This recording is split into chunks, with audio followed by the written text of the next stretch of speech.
Hello, welcome to Flat for Education.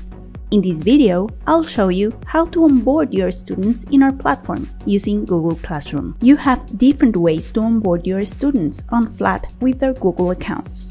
1.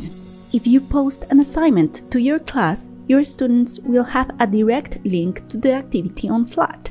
When they sign in, they will directly arrive on the score you shared with them or be invited to create a new score for the assignment. 2. If you synchronized a course on Flat, your student's account will be updated automatically and they will see the course once they log into Flat. 3. You can give them the link to your Flat for Education website. They'll see a Google Sign In button on that page that will allow them to sign in.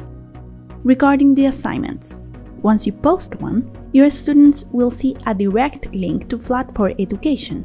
They'll need to click on that link and sign in, and will be able to access the activity. Once your students complete the assignment, they can turn it in by clicking on Turn In. They can confirm that the assignment is done, and Flat will bring them back to their Google Classroom classwork page. Pro tip: you have access to your students' work anytime from Flat. This allows you to give live feedback on their work before they submit it. See you in the next video where we reply to the most frequent questions regarding the integration of Flat for Education with Google Classroom. Bye!